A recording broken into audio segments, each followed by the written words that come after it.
Everybody, welcome back to Common Sense, the podcast. We're excited to sit down with you guys this weekend, even though I got this weird echo right now, but I think that's going to go away. There's a master on the tables over there, Biz, with us this week. He even set up his own mic without me forcing him to. Yeah, because I knew you was going to say something. So these were turntables to be different, but this is what I deal with this week. All right. Turntables is next week. We'll roll with it. We'll roll with it. Well, you guys, we got an exciting show this week. I don't think we've done this yet. Sat down with an actual artist. You guys welcome Steven Herget to this show. How's it going? Man? How's it going? We're good, man. Like, super excited to sit down and chop it up with you. It's first podcast, right? For sure, yes. Yep, so we're going to pop the cherry with the first podcast. I'm even more excited about that. Of course. That'll be super dope. So, as you guys can see, like, we've even got some of his artwork on display tonight. Josh Sims said you're all into the mood being super artsy with the backwards cap on. Yeah.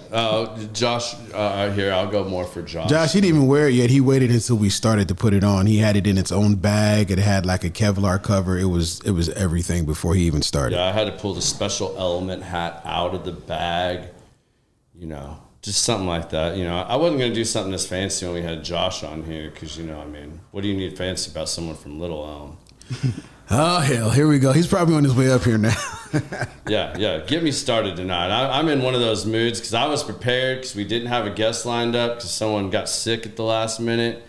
My boy stepped in over here, now wanted to jump on with us, so I'm excited about this. So no, I'm excited to tell some stories for you guys, for sure. Yeah, so tell everybody a little bit about your background, where you're from, what you do. For sure. So I'm from Miami, Florida, and I stayed out there for 14 years of my life, and so I've kind of split my time between Miami and Texas, and I think I've enjoyed kind of that transit. I feel like Texas, I'll say, made me more humble. Yeah. And Miami was very fast paced. And growing up, it was like you were 5 years older than you were in Miami. So I don't see you as a Miami guy. I know it's the pale skin for sure. Yeah. But that was me. And so I think later on, I've kind of brought a little bit of Miami to Texas a bit. So yeah.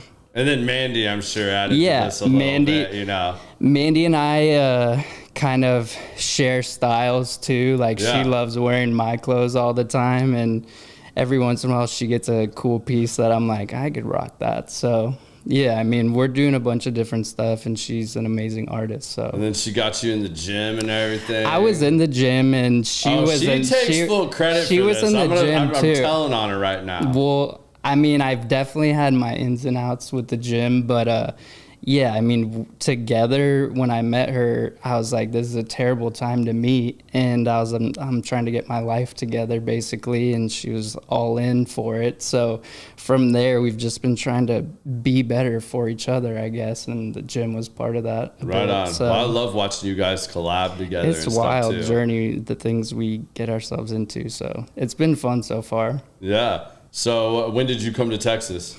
When I was 14, so 8th grade. And so that was like a whole transition into high school with no friends. And yeah, I'll tell people I've been a lot of people in my life. I've like been the nerd, the jock, the bully, the kid getting bullied, the artist, the whatever. But when I moved here, I ate lunch in the bathroom, oddly enough, and like my first friends were considered kind of like the nerdy kids, I guess, in school, and honestly the best people ever. And I mean, as a kid going through high school with no friends, you're kind of like searching for the group you want to be in, and I wasn't seeking the right groups for a little bit, and I wanted to be with the popular kids, but they weren't the best. And yeah, at the end of the day, I always just felt comfortable with people who were more comfortable with themselves, and that often was the nerdy group, I guess. So I feel more connected with that than anything. And that was like the Hebron High, like Carrollton exactly. area, right? Yeah, Hebron. Yeah, I grew up in the same area. It's an interesting area for sure. Yeah, it's just a true suburb. Yeah, I mean, I moved here from Connecticut, so I totally understand what you're saying, you know, and I moved every 3 years growing up, so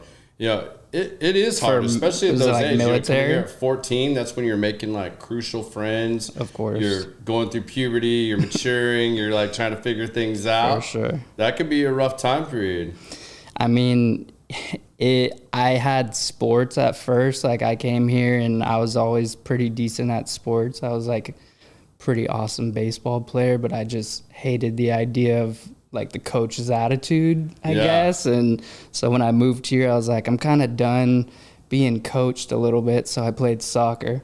Yeah. So, not a lot of coaching there. So that was fun. That's where I made my first friends, and still didn't really have any friends. Just kind of like went to soccer practice and like was cool with everybody. And oddly enough, I got the invite to like join a gamer chat one time, like for Call of Duty, and that was like the start to like my longest friends I've had so far. And I hadn't seen them for 6 months before I met them the first time, and my soccer friend was like, this is my gamer tag, and they're like, oh, this is this gamer tag and this gamer tag, and I'm like, this is incredible, because we knew so much about each other and we've given each other shit, like that kind of connection you make in games sometimes. And we were like best friends, but I had no idea who they were. Like, so it's keyboard warriors. Y'all were just talking shit to each other. And like kicking ass and like doing great in this game. But we met each other, and it was just like, it was funny to see everybody's characteristic, like, and who they were, like behind the gamer tag, I guess. And so those times were really important for me, like to get through high school in a way. So a lot of figuring out happened in high school. Not always for the best, but I can relate to that. And hold on, whoa. Better than Reed? No, Redder, you are not better than Reed. Like, we're not even going to start right there tonight. But good timing. Love that you're on here, brother. So after high school, college, where'd we go next? What would we do there? Right out of high school, a week after graduation, I started college at Collin, but college nonetheless. I was like, I'm gonna get into it, like just hit it. And I met a girl, and sweet girl, and we were together for about 6 months, and I was like kind of just not really doing anything in college, just kind of going and just like eating shit a little bit. And she was like, I'm going to go to Texas State. And I wanted to go to Texas State, but I didn't want to write a letter there, so I didn't. Yeah. I was just a kind of a lazy person growing up. Lazy, but had a lot of creativity, so not always the best balance. And she kind of gave me an ultimatum, and she was like, I'm going to go to college here. And I didn't want to lose her at the time, so I followed her to college, got a 3.85 that year, and got automatic transfer into Texas State, and which was a great decision, and I had a great amount of time with her, and journeys and memories that were really great, and got to go there for interior design, and met a lot of interesting people, and was doing my art. I had been working random jobs for like 3 or 4 years prior to that, and when I went to college, I was like, I really want to just do college.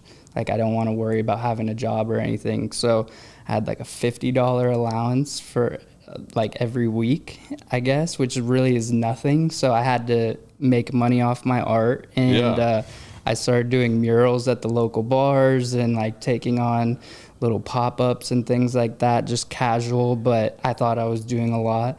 And it kind of painted the town a bit. So it was a cool experience, and graduated during COVID and went back home to live with my mom because couldn't afford the apartment anymore, and had to almost restart again. So it was like I separated myself from my mom for like 5 or 6 years, came back home, and was like, what are we doing? But it was a blessing for sure. So it changed up a lot of my thoughts. Where did art really start coming in for you? Have you always been drawn to art and just always played around with it? So early on, like my brother's definitely a huge influence. He's an artist as well. And growing up, especially like when I was in elementary school, I'd say, and he was moving into middle school, he was taking a lot of art classes, and he'd Yeah. always come home with cool stuff. And I was like, this is awesome. Like, they were whatever, but to me, they were just like gold. And he'd Yeah. come back with these cracked masks that exploded in the kiln, and I was like, this is awesome. And so I always just looked up to him. So what he was doing was kind of what I looked towards doing in life a little bit. And I mean, as I grew up and got older, I kind of trailed my own path a little bit. So, but yeah, he was kind of the start to me in art. And from there, it was just kind of perspectives on other people's stories in art that I connected with that inspired me, like Frank Gehry. A lot of, can we curse on here? Yeah, you're good, man. A lot of like fuck you artists, like artists that were either like fuck you to the man or like just moving things like in different directions and pushing stuff. Like Frank Gehry is like this amazing architect, and everyone was like really hating on his style, and he's still to this day like one of the main guys in architecture. But he decided to take on a house and just use Home Depot supplies to like make it. And he just to prove to these people who were talking shit that he could do something like super special, and it didn't really matter how expensive the material was or whatever it was. Like he was a master craftsman at what he did. And yeah, like a lot of energy like that. And I tried to like bring that into my life, and not to be combative or anything, but to kind of just offer a different perspective in a way. And yeah, a lot of music and art and artists and car culture specifically too for me. It was just something big in Miami about car culture, and later a lot of that Cuban influence. Yeah, and for stuff sure. like that. Especially like this that's Bel Air. super Like dope. it's very common to see a Bel Air. I'd say it's probably more common to see a Bel Air in Cuba though. Yeah. But how would you describe this piece, and like what style of art and everything? so I mean it's bridging surrealist painting, but it's definitely has like a background in street art culture. Yeah. So I'm trying to like bridge this gap right now between fine art and street art, because there's sometimes like a negative connotation with street art or graffiti or whatever. But this is a different kind of path, kind of what I just explained. And so is there a difference in like mediums that you're using and stuff Yeah, like that so- too?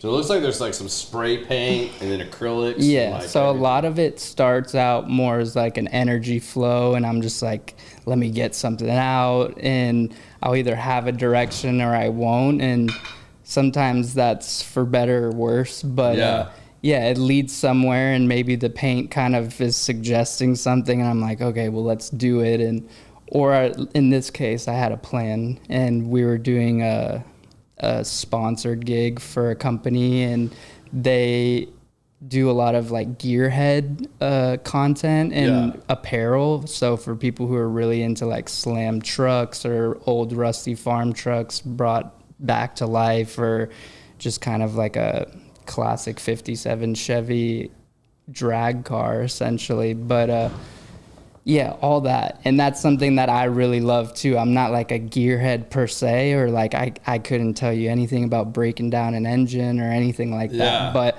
I've always been around it. So aesthetically, it's been something that I'm just very into, especially like the streamlined cars from back in the day. It's just something that's been a big influence. Yeah, it's a nostalgia for me, even though it wasn't personally my time period. I definitely was surrounded by people who were heavily ingrained in car culture, and so I like to think it shows up later in my life and things like this, and it's like an ode to my past lives in a way. But yeah, it's fun in that way, where it kind of can be whatever it wants or something specific. But did you mainly teach yourself? Did you take a lot of art classes? Where did you kind of like learn all the different skills? I think most of it is just kind of experimentation. I think when you're growing up, you always have like the mandatory art class, or you go into college in interior design, you have to take some credits in art. And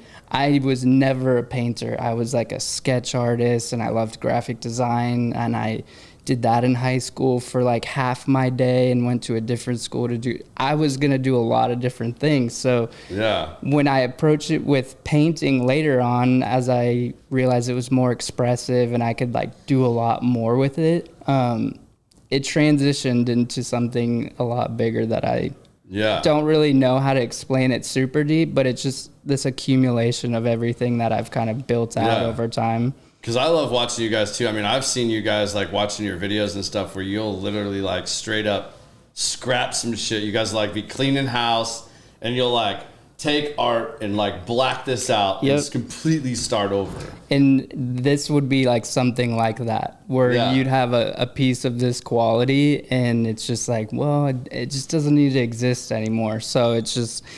Or I need a canvas and I don't want to drive to the store, and it's like that lazy of a thought where it's like, well, we got a canvas and it's not really doing anything right now, so let's make it something fresh or whatever. So it is very common that they're on my early paintings, like 6 or 7 paintings, because I scrapped my paint and my canvases or whatever I was painting like from the street. That was the only way I could afford to paint. And I really like spiritually needed to paint. Like it really relieved like a lot of anger and frustration I was having in life, or depression. And I started going on this hunt for trash because my mom's neighborhood would throw out the best trash. And I was like, this is great. Like somebody's old canvas, I'll go paint on that.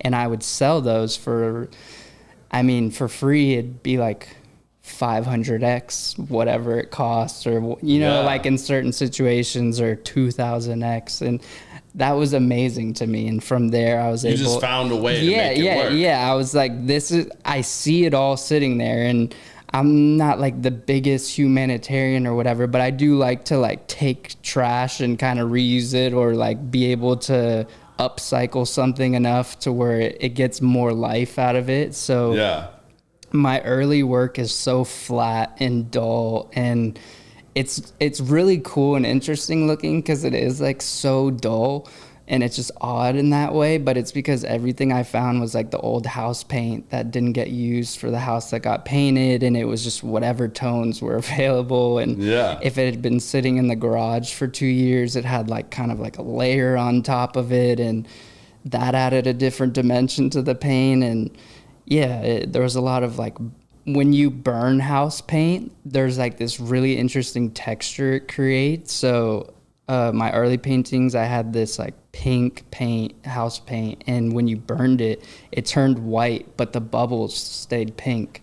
And so it's like really interesting things that were happening. And I mean, it leads into this, and it's just the same way you'd build out a background. It's just like, figure it out, burn it, scratch it. Oh, that's cool. That's not cool. So like you lit some of this on fire. Yeah. So when this paint is, especially spray paint, I mean, definitely not that, but when spray paint is fresh, it has I almost thought I had a unlit cigar for a second. When I'm painting it and it's fresh spray paint, it has that alcohol base layer and still in it. So you just torch it and the whole thing goes and then comes back out. And so it's a good way to dry the paint super fast. Or if you keep the flame on it, it creates like a bubbly texture, and then I can scratch it and pull some lines because there's like another color underneath it. And it's very experimental and like freeing in that way. So it's nice that it's gotten to this point, because it was a lot of experimentation to kind of break down something that looks so rough but is actually very like calculated. I think that's one of the really cool things about knowing you and Manny. I mean, I'm getting to know you more. His girlfriend's like one of my favorite bartenders, for the record. Like, that's how we know each other. So she's the best. But watching you two, like, you're both definitely artists, and you're both definitely completely yourself all the time. And I love that. Like, you guys really don't give a fuck what anybody thinks about you, what they think about your art, what they think about, how you dress, how you act, whatever. Like, you two just are both very free spirits, and I love that about both of you. Like, that, like, it's just I don't give a fuck attitude. Yeah, we kind of just exist in a way a little bit. But yeah, I mean, we show up. So the brand that I'm starting is Honest Label. And so I was going by Honest, like in my art name, because it was like a person I was becoming in my life. Yeah. So it used to just be Hergs, which is just a terrible like graffiti name. It was a breakdown of my last name. It meant absolutely nothing to me, but I was really dealing with a lot in my personal life, especially like mentally. And I went through a lot right before I met her, and I was like ready to not be here. I got out of the 6-year-long relationship to not like destroy it. I was just messing around with girls, and I was like, this isn't healthy. Like, you literally just got out of a long relationship because you weren't healthy, and you're continuing to do unhealthy stuff. And did 2 years of celibacy, like then met a girl who convinced me to come out of it, and then she robbed me for a bunch of money, and I was like, what is this life? Yeah. And so I was dead broke, like kind of at the bottom, but I was so mentally strong, and like no one could fuck with me at all. And when I met Mandy, I was just like the most confident guy, and I was done looking, like searching for love. And I reached out to her, but we kind of have mixed reviews on how we met. But what I remember is like seeing this picture of her holding her art. And I was like, she's pretty and her art is awesome. Like, I'm going to ask her to go spray paint and see like if she'd be cool with it. And I've told her this, like I asked 2 other girls before that if they would want to do that, and they were like, oh, that's so weird and like whatever. Yeah. And I knew the person that was gonna be like, yeah, it was like a special person. Yeah. And the only thing, we hadn't talked at all, and the only thing she said was fuck yeah. And I was like, that's the energy I was looking for. Ever since then, like our first date was like a 3-hour trauma dump sesh, but it was like a healthy way where we're like, yeah, we're kind of messed up in this way, and we've had this happen to us, but we're not looking to stay here. I was like, do you want to like figure this out and get better? And we were both kind of just like, fuck yeah. Yeah, I told her it was a terrible time to meet. Like, I was trying to figure all this out. I was like, there's no way I should be dating right now. I was like, I'm dead broke. I'm living with my mom. I'm trying to figure out this art business, and I'm an architect, and I'm like thinking I'm the shit, but I'm like, I need to focus. And yeah, she was like, I'm here for it. She's like, I'm down for that. I was and like, now recently you've gone full-time artist too, right? So, like, we're no longer doing the architect exactly. thing. This is full-time artist now. The architect thing was a dream. That was like a down the road dream where I was gonna do my art, I was gonna do interior design, and it was gonna lead to a place where I was like in a healthy enough situation to be able to like make art or architecture as Steven Herget or as Honest or whatever it was. Like, that was just gonna happen. And I had just graduated, and I was trying to sell my work, and I was just saying yes to a lot of people. I was very much like a selfish person who said no often to just kind of keep my head sane a little bit. And I realized that wasn't like the best way to go through life. So you watch the movie Yes Man, it was basically that. You know, I started saying yes to things, opportunities started to arise. It would lead me here, I'd meet this person and lead me there. And to this day, it's still kind of how I function. I flow where I'm wanted and things like this. And I get to meet people like you, and we get to have this experience. But yeah, it wasn't always like that. And even it comes in waves, I guess, where I definitely feel like I'm isolating a lot sometimes, just because of the nature of my work is painting and kind of being by myself a lot. And especially with Mandy at work, it's just kind of me at the house working. And it is work, but it's like you're also just at the house all the time. And so it's kind of a dread. And yeah, you kind of just got to start saying yes to things again to kind of get out of the house. And I was just trapped a lot. And when she met me, I was not that person. I was just like taking on everything, and went through this architecture And that just ended like in the worst way, where I was like being really supportive to a company that just wasn't taking care of their people. Yeah. And boss had a little bit too big of an ego for someone who was like bringing in a lot of money. And I was just asking for help from a man, and he just like shredded me for no reason and was just like, get the fuck out of here. And I was like, that's crazy. And I mean, at that point I was 8 months into looking for a new job anyways. So I said, got it. Thanks. Yeah. You know, because sometimes you have that boss where you kind of stick around somewhere longer, just to feel a little bit safer or secure in your life. And it just wasn't healthy at all. And he made that decision real clear. He made that decision, but it wasn't like I changed what I was doing for his company. Like I continued to just like push as hard as possible and like close on projects and be the person that he kept complaining that everyone else wasn't showing up as. And I was like, well, I'm going to be that guy, you know? Yeah. And I guess that's just ego being like, I need someone to be like, you're doing good. You're doing a good job. And yeah. the reality is that's just not always going to be there. And it's not, it does show up in its times, but to be relying on somebody else in that way is just like giving up kind of my own heart a little bit in a way. So yeah, I got out of that, felt like I was very happy for that. And I still am very grateful, but yeah, didn't deal with the separation of that. That's like 2.5 years, and you dedicate yourself to like a really awesome family of people who are working for someone who's not the best and really like tight knit. Yeah, so that sucked a lot, and it really kind of sucked me out of like being around people, talking a lot, and I was just like, I need to work and figure this out. So I sat in the house for another 8 months and just worked.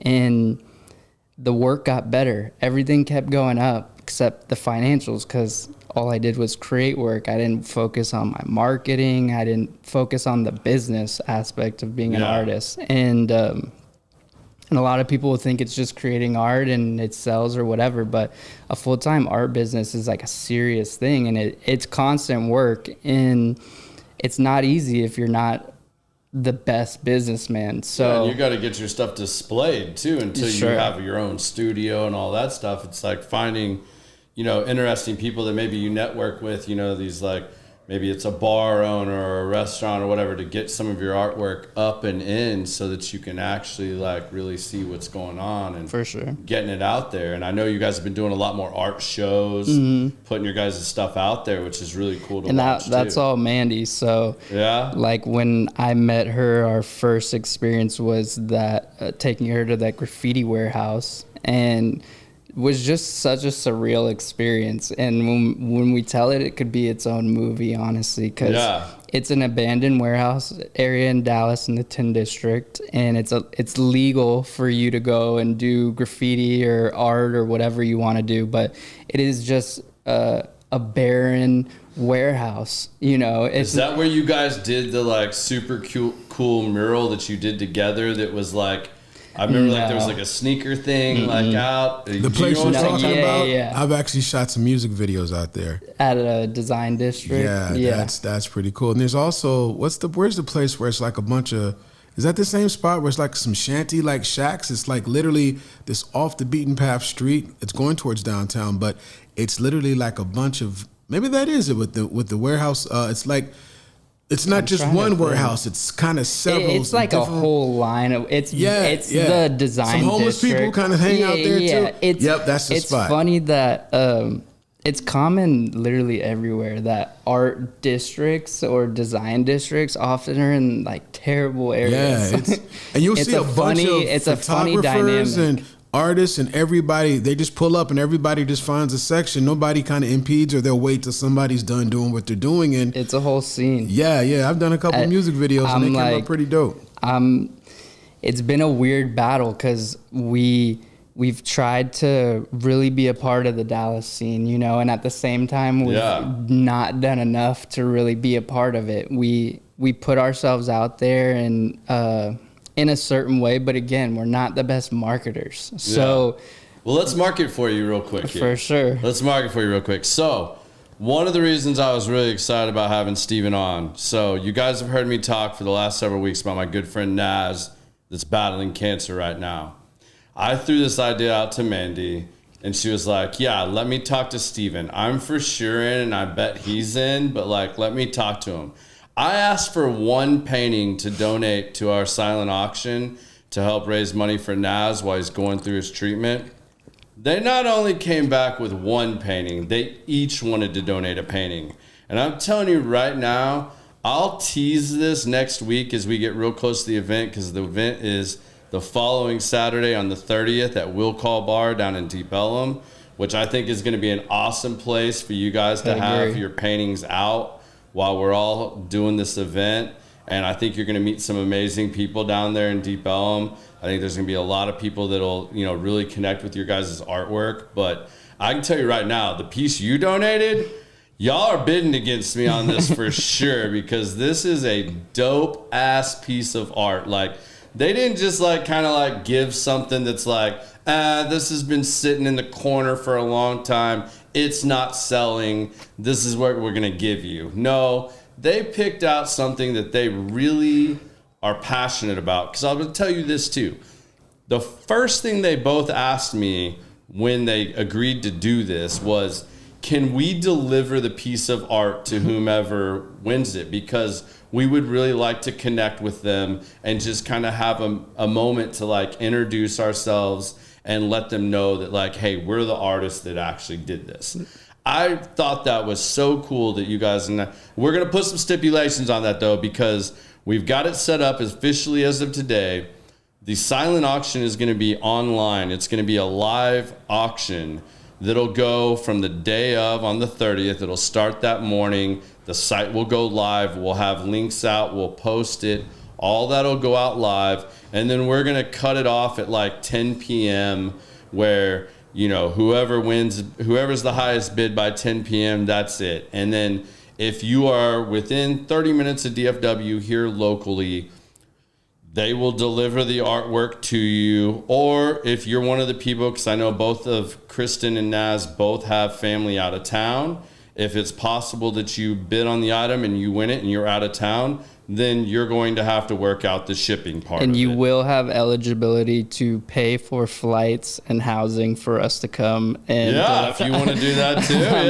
They're down to come and meet you. Yeah, by all means. So but we just want to connect with more of the people who are buying with our art. It is not our intention to just sell and just let it be gone. We want to commit to being honest with the people who buy our stuff and just giving them they're going to get a piece of us. So it'd be awesome to kind of chat with that person a little bit. Yeah, absolutely, man. I think that's super cool. This is obviously going to a good cause. It's a fundraiser for somebody battling cancer. And I just think it's really awesome of you guys to donate what you've done. And again, I will post those pictures early next week so that you get a little preview of some of the stuff that's going to be up for grabs on the silent auction. We've got lots of cool stuff, everything from signed memorabilia to gift cards for rolfing, VO2 training, horseback riding, personal training, cigars, signed guitar by Paco Estrada. That's awesome. We're going to have all kinds of cool stuff. We're going to have great live music for you guys pretty much all day long. Great bartenders making you amazing drinks, food. Their bar food is amazing at Will Call. Mm-hmm. I highly recommend the wings. That's one of my favorite. It's a cool vibe out there. It's a great vibe. It's like a dark, spooky vibe. I like it. Yeah, JR's been a part of Deep Ellum for a long, long time. He's a great dude. I'm sure some of the other local guys that all support each other will show up. Maybe we'll get a Clint Barlow from Trees or, something like that out there. But, I know a lot of people are going to be coming out that really want to support Naz in this event. So I'm really looking forward to it, man. I hope all of you can come out and join us that are here locally. We're going to have a good time. But and if we'll you put don't get a piece and you're still itching for a piece of art, feel free to reach out. Yeah, and they're going to come out and we'll be take there. care of you. Yeah, sure. you guys are going to be there. You guys both said you wanted to come out to the event, so they'll be around. You guys want to meet them, talk to them. You want to commission a piece, they'll do that. Or if you want to look at some of the other stuff, both of them will put links to his website and all that up when we post the show live. When it goes out on all the platforms. So if you guys want to connect with Steven or Mandy, we'll put all that out there that you guys will be able to jump in and do that. It'll be a super cool thing. We want to do a lot more large scale pieces too, so murals and things like that. So if you guys, where are some murals that you've done that people can go see? Because I know you guys have done that. For me personally, San Marcos, Texas, if you go to the Vault Bar, the Access Bar, there used to be an apartment, but it was like collapsing at the time. So Okay. I mean, who knows if it's there anymore, but I can't remember the name of that one. But in Dallas, you can go to the Design District Art Collective, and it's a private spot, but I'm sure they'd be open to, they have a gallery in there as well. So you can reach out to Sean. He's a good dude. Yeah. But we got a big mural in there, and then I just worked on a mural with a buddy I met at a pop-up named Guerrero. Super cool dude.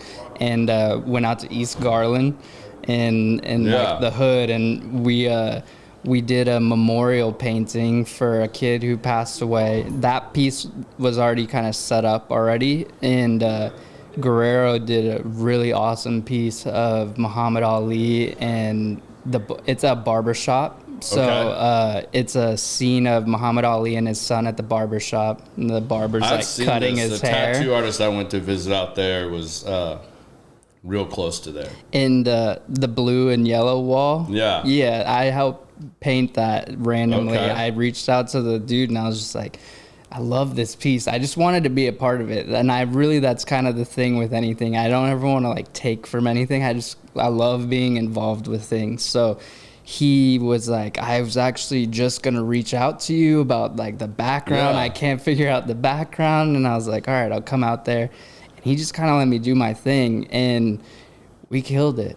It's a sweet piece. And then from there, it was like, I think we're going to do a basketball court here now because the mural is going to bring in a lot of people, and maybe we'll open back up. They used to have like a lowrider car wash over there. And so they had like an event where the whole city would come out and they'd have all the lowriders out. And it's at Trendsetters in Garland, if you guys ever want to check it out. But super cool piece. And yeah, just trying to do more things like that. He's a cool dude, and he's a tattoo artist, and he got into spray paint like this year, and we've been able to chop it up because all those things are ingrained in each other. So I've done tattoos a little bit and been able to do some different design work and how you build up compositions and like layering and stuff. It's all the same. So so even learning how to use a tattoo gun and stuff, that wasn't a big transition? From sketching and stuff like that. I mean,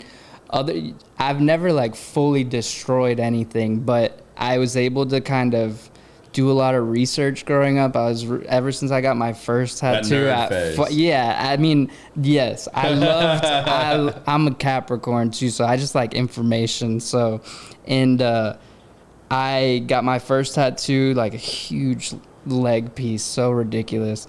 At 14, my parents divorced, and I like went back to Miami, and I jacked my brother's iPod, and I was like, I'm gonna get a tattoo with this, and like went on Craigslist and got this disgusting piece.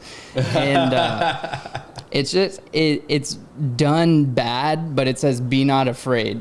And at the time, Bible verses were super popular, and that stuck with me. And I think later on in life, it actually became something like really important to me. Just kind of getting out of your own way a little bit, or kind of dealing with heavier situations, was just like, don't be afraid. And so I'm hoping that maybe soon Guerrero will touch it up or do something sweet over it, but we'll figure that out later. Well, I can tell you, laser, Bro, Yeah, that too, but I'm that getting stuff's one off my back expensive. right now, and man, that shit is intense.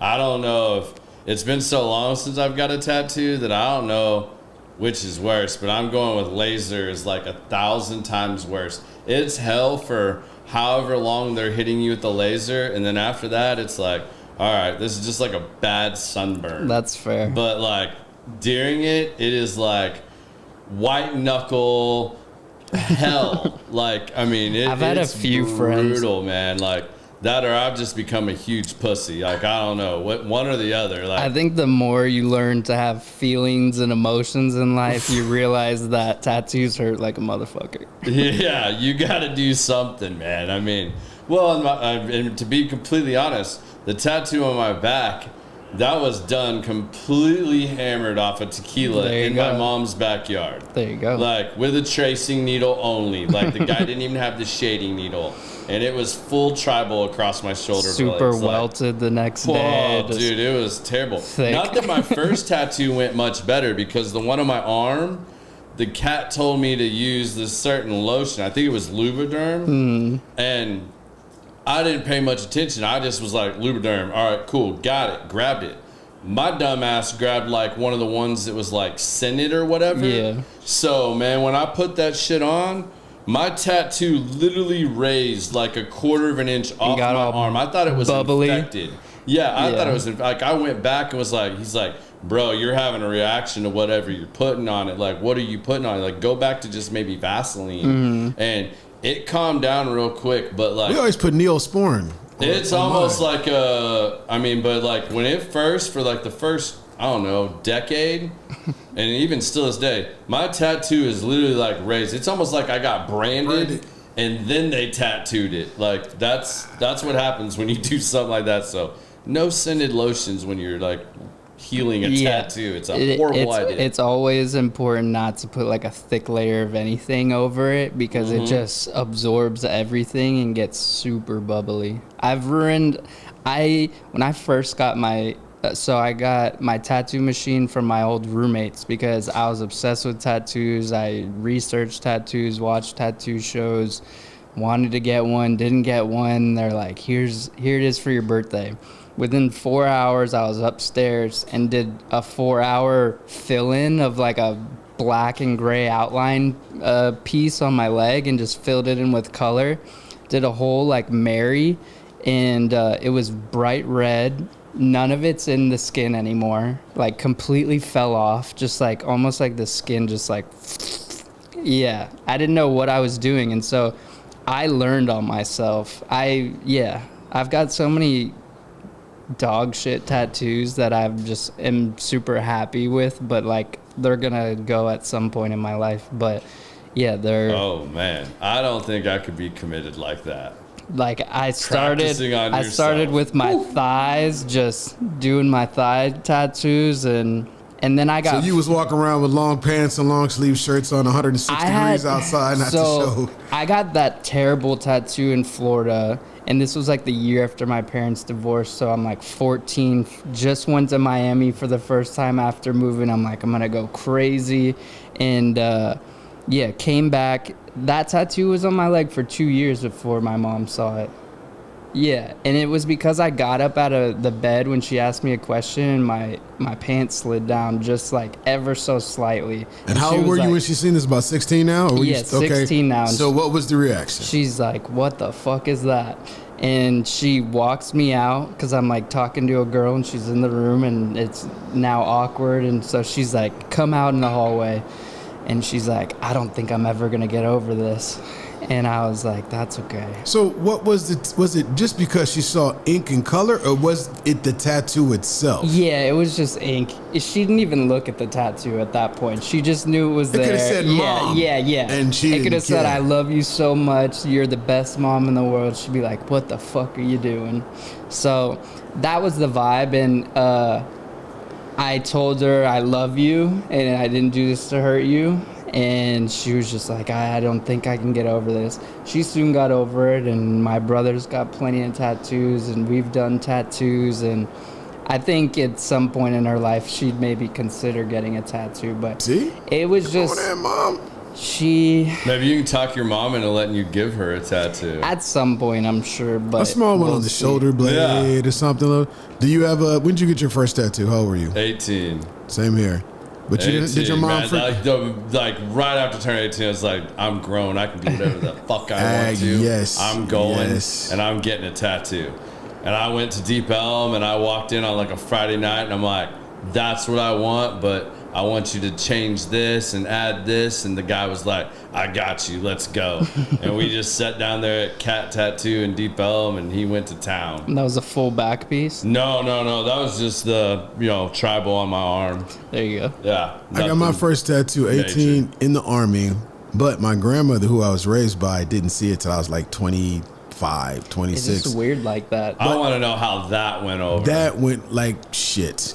Yeah, because it's- grandma's hardcore on business side. And it's the Grim Reaper. So it's a picture of the Grim Reaper on my chest right here. Yeah. Because I was a DJ, and that was that was my DJ logo, because Sure. every party I went to, I killed it. So I just said I Grim Reaper that party. So I said, forget it. So I got the Grim Reaper head and the hood and the sight and all that other sickle, whatever you call that thing. Yeah. And it says busy right inside the sickle. So I had to change my shirt, and here's the bad part about it. Running late for church. Ran out the room, put my shirt on, and I just got out I had been out the Army maybe a week and a half. Grown ass man. Yeah. Been to Desert Just Storm. served his time. Everything. And she said, what is that? I said, that's a tattoo. She said, no. Is that the devil on your chest? We're about to go to church. And I was like, well, no, it's the green. That's what the devil. When I say we were late for church that day, and then we heard about it. And Grown then ass man got whooped. Man, bruh. And then She bring it up at church. that's Yeah. where we were going.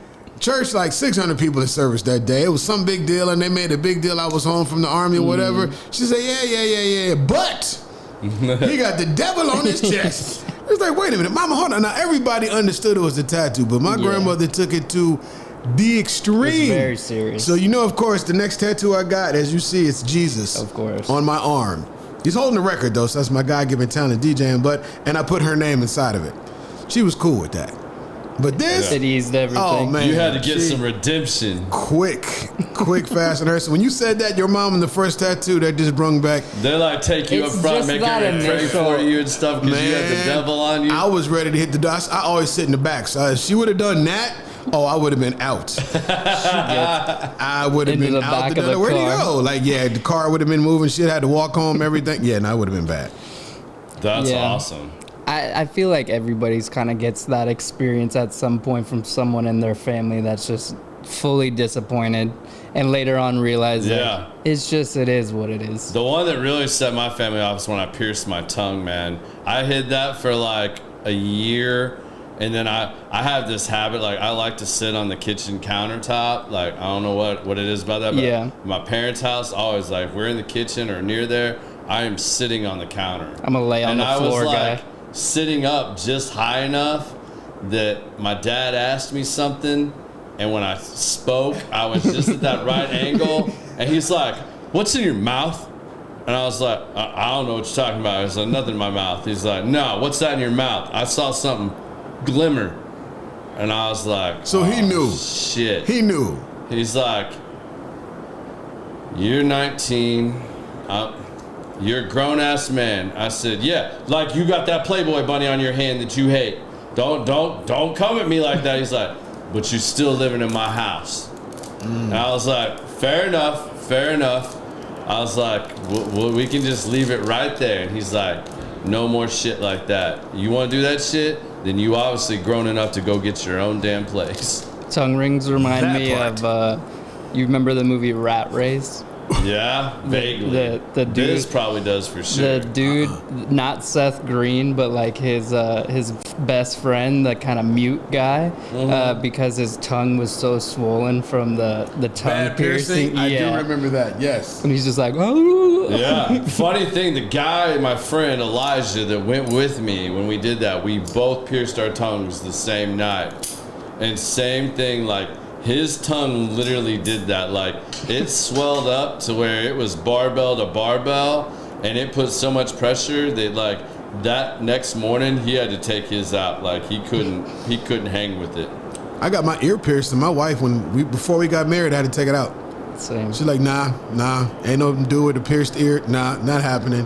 Before you walk down the Cool aisle, you better bean check. said, Cool bean, Ixnade. I got the whole, well, it's the little divot, You but still feel like yeah, I the can little still feel hole, the little yeah. whole thing, but Same, because I didn't want to wear a stud, so I had mine pierced with like gauge, like so that I could just have a hoop, like right out the back. 'Cause I did not want a stud in my ear. yeah. You get blisters. That's a little Michael Jordan stud. I mean, Michael Jordan hoop. you still feel it, like the knobs and I stuff. don't think you back could there. like actually get anything through. No, it, mine but- is still done, but Cool Beans is not having that. And then my stupid son, 5th grade picture, he went, you know, he knows how much she hates it, so he got a fake clip-on magnetic earring, one. dude. And he didn't say nothing. We got the pictures back, and he's sitting there cheesing. And he got them big Obama ears that stick out like Will Smith. And he looked at her. She said, "What is that?"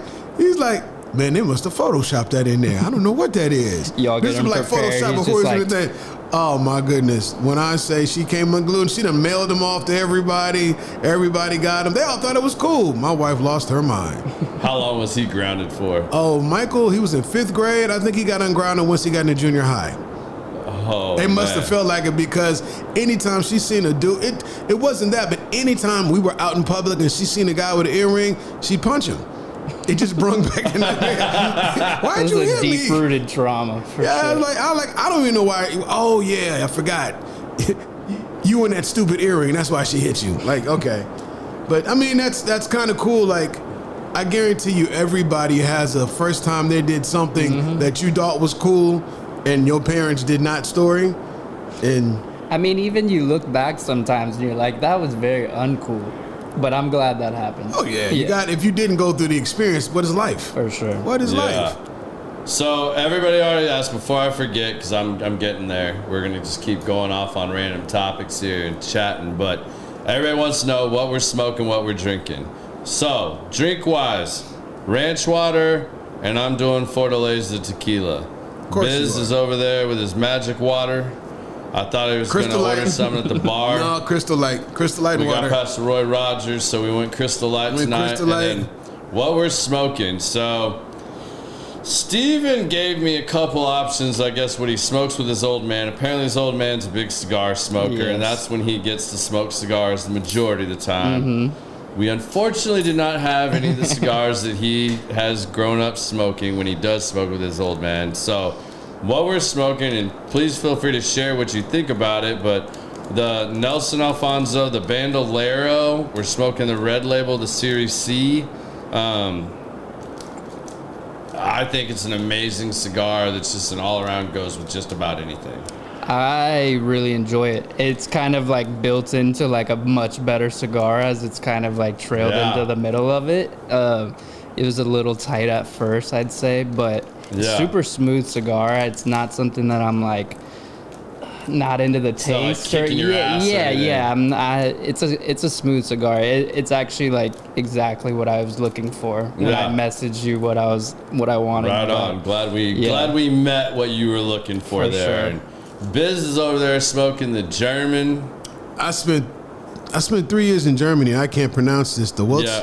Weltschmerz? I can't say it What either. WELT Schmerz Yeah, the Schmerzer. is good. Schmerz. Call it the Schmerzer. Let's just call it good, because but it's good. It's good. They're good. You guys have seen me smoke that It's one like on a here sausage.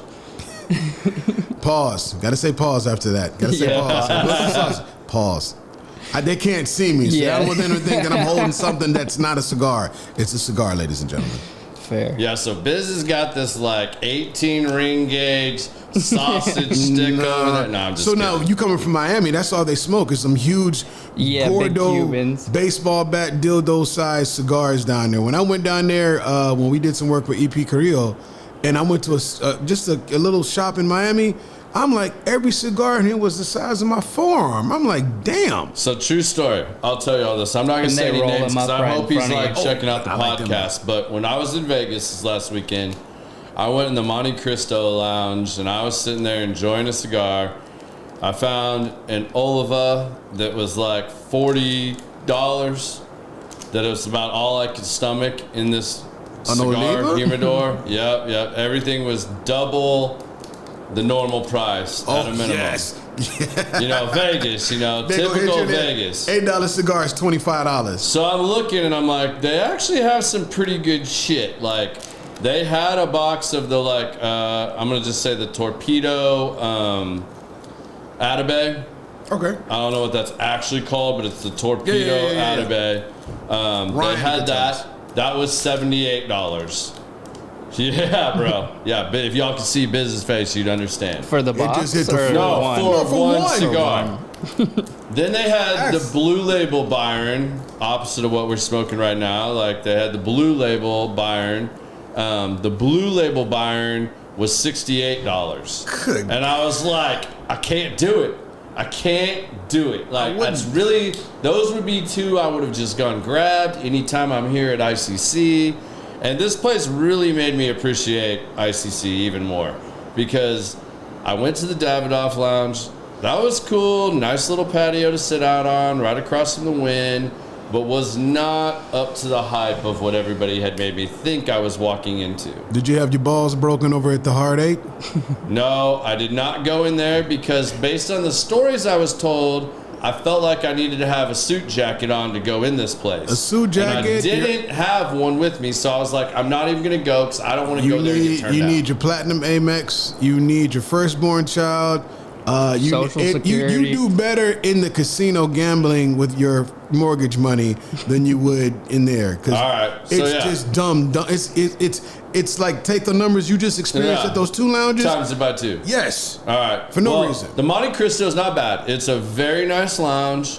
Very comfortable, very laid back. I mean, overall, outside of ICC, it's one of the nicer lounges I've been in.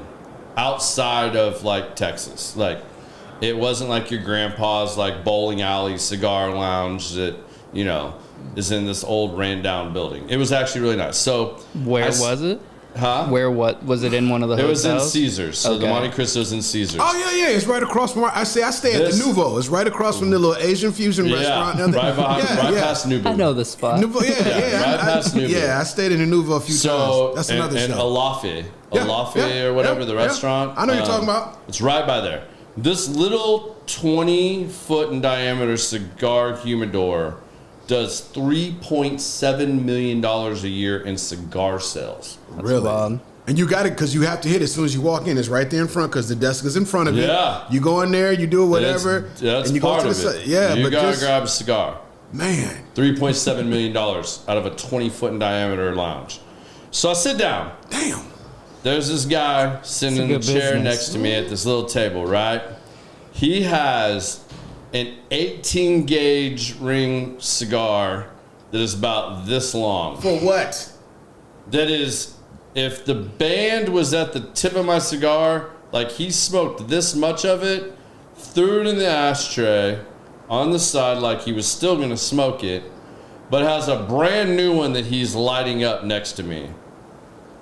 After my first drink comes, I have to ask him, like, it's killing me. I'm like, hey man, excuse me, like, what are you smoking over there?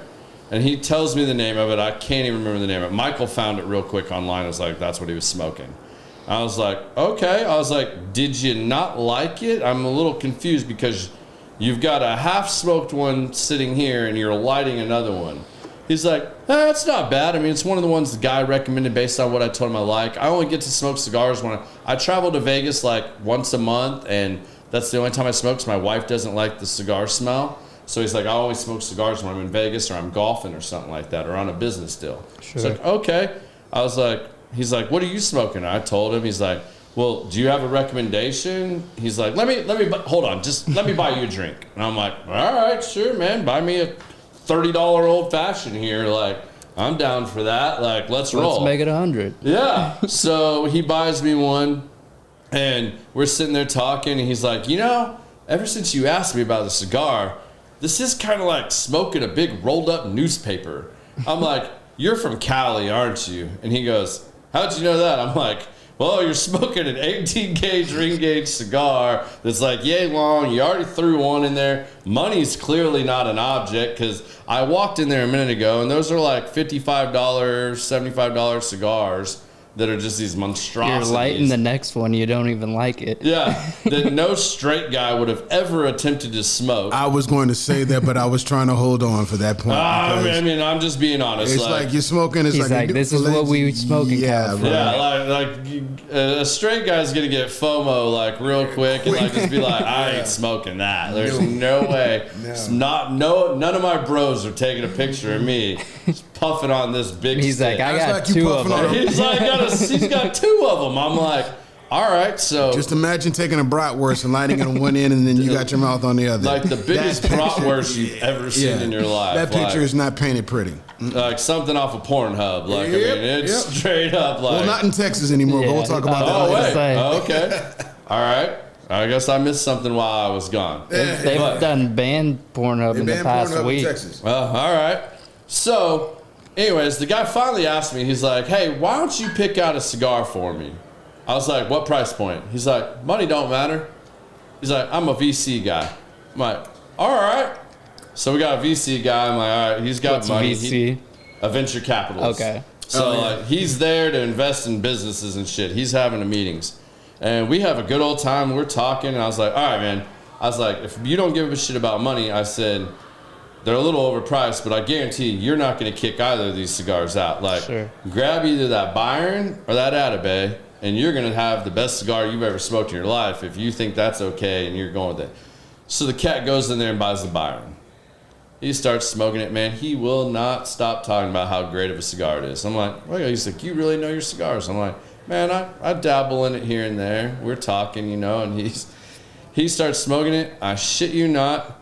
His cigar gets to about another inch from where mine is right now, and he throws it in the ashtray. And I was like, did you not like it anymore? Did it like get bad on you or something? And he's like, no, man. He's like, you don't smoke past the label, do you? I'm like, yeah. Hey, man, like you can slide this down or like take the damn thing off. Like you can literally To me, that's the best part. I'm like, bro, like you can literally peel this off and like you now have all that cigar still to smoke. I mean, I get money's not an issue, but like, bro, like that's a good cigar. Like smoke your cigar. Well, he's already thrown it in the middle of the ashtray. So I'm like, all right. He's like, all right, well, what was that other one you told me to get? I was like, the Atabey. You probably really went apeshit on that Atabey. Go to the Atabey. Yeah, bro. He started smoking that Atabey, and he was like, this is the best damn... I know I said that a minute ago, but like, this is even better.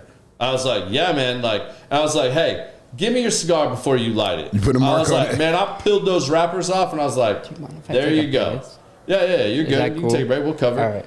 Yeah. I'll be right back. Go for it. Swing it out. You Swing it out. forward.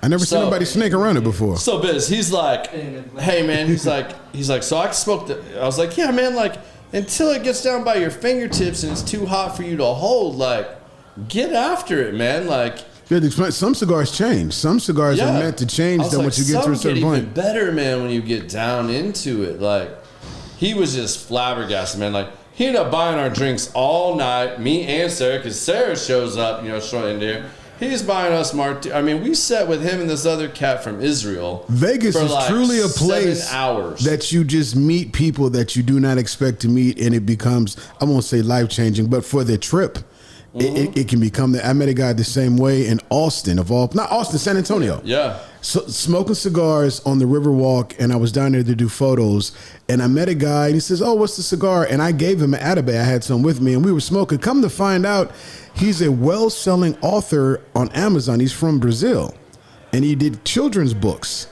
And I think I ordered one. It might be at the house, but we sat there and we talked, and he was celebrating his third book, going like crazy. And it's just like, you never know what a cigar will actually get you where you are. It's the great equalizer, as they call it. Absolutely. Or you'll meet somebody, and it's like, that's why. But when Steven gets back, you know, and if he tells the story about him and his dad when he smokes with him, wow, he's already back. So we want us to kind of you to give us, since we're talking about how a cigar does. You can swing that out. Just swing it out. There you go. Tell us a little bit about when you and your dad share a cigar together. When is it when you guys actually do that? A little bit closer because you're a little soft spoken. So golfing mainly. Can you golf? Are you pretty good? Yeah. All right, I suck. I got a feeling he's a stick. I suck, so I just had to ask. I'm like a sleeper player where you'd kind of expect me to be bad at a lot of different sports, and I just kind of come through. But I can see that. It's a hit or miss, though. He's probably going to put up a mid-70s on you out of line and be like, I haven't played in a year. That's probably what you'll hear, honestly. But, yeah, so we were Miami Hurricanes fans through, like, 3 generations, through, like, the best generations of Miami. I have a Hurricane starter jacket. Coke. Like, from He starters. was there for the Coke stuff.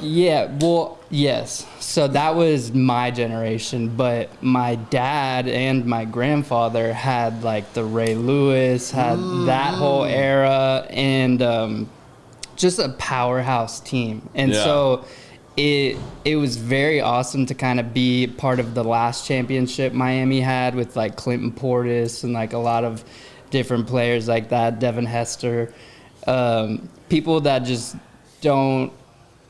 So at one point there was like, I think Miami was funneling like the largest amount of players into the NFL at one point, and sure. probably like some of the best players in the game at the 90s time. for sure. And yeah, so you'd see me wearing like a Ray Lewis Ravens jersey, and I had like an Ed Reed one too, and then Ken Dorsey was just a stud football quarterback, and he went to the 49ers, and so I had a 49ers Ken Dorsey jersey, and we met Dan Marino all the time, and I met him a bunch, but I remember one time was funny meeting him at like an Olive Garden, just casually. You're like, all right. And did you ever go to Miami? I've been to Miami several times. Do you know like the Big Cheese? No. Pizza spot? No, I do not. Huge pizza spot. It was like where The Rock used to hang out, and I always go to this daiquiri spot that's very famous on Biscayne, and I remember we went and somebody tipped the girl. Mai Tai? Maybe that's what it's like. They're rumored like they are famous for like just one. You're only allowed one. It's probably the Hurricane, honestly.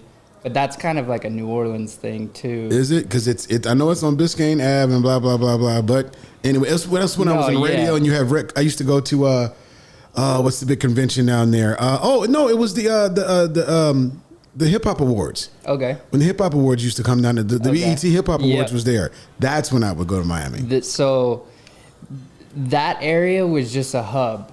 And so seeing people was that's why it was weird coming here. Like you don't see people like you see people in Florida. And when you're young, you just don't understand like what that is. And now if I've seen a lot of the people that I've met in my life as a younger guy, I'd probably have a different reaction, but it was very normal. And the interactions were normal. It wasn't like nowadays where someone sees someone, they're like, let me get a picture, and like you bother someone. It was just a person on the street, you chop it up for a second and move on, and that was the best. That serves you the best too, for the and record. the first day, so me and my mom got off the road after my parents got a divorce. We drove from Miami to Dallas, and we stopped in New Orleans. Like we had a hell of a time. She really made the divorce trip special because it was like it's just me and you. I mean, the car was packed to shit, so I was in the back seat on the right, and then surrounding me to the brim was boxes. Like there wasn't any movement, and that's a long drive. It's 22-hour drive, and we made it 4 days. So I'm stuck in this car for 4 days, and we'd stop somewhere, she like Daytona Beach or something. She's like, let's get a skimboard, and so makes that a fun experience. Oh, we stop in New Orleans. She's from Shreveport. Okay. So we just needed to stop there. She's like, I'm gonna show you New Orleans. We're gonna get beignets, and we're gonna go see the French quarters, and all the stuff she wants to show me. And so she made that an experience. And then the first day we get to Dallas, we go to Verizon and get our phones hooked up because I've got a 305 number. We're moving into 214. I'm not going to need a 305 number anymore, which I wish I had a 305 number because that's the best area code, 305. And walk into the Verizon store, and who do I see checking out but Michael Irving from Miami Hurricanes and then Dallas Cowboys. And we chop it up. And how'd you know it was Michael Irvin? I mean, did because he tell you? I had met him. Oh, okay. We were really diehard. That's just a Michael Irvin joke. That's fair. We were diehard Hurricanes fans. We were at like every home game. We had season tickets for 25 years through 4 generations on the 50-yard line. It was like, oh man, it was very important. And Mandy's getting in. Mandy's here. So now we can't tell any more Mandy stories. And so we were diehard fans. And so on the weekends or like days that they weren't playing or they were practicing, my dad would take us up to the college, and we would be like the guys who stood on the sidelines as they practiced and ran off, and I'd have a white sheet of paper and I'd get all the players to sign it. So at one point, and there was a crazy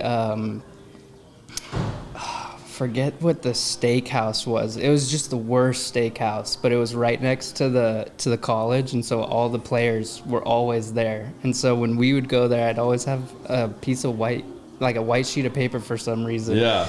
And I have a paper floating around that has some of the top names from like rookies in college and became just like the best players. And so those experiences were great. And so my dad had a cigar for every one of those experiences, was the end points of this story.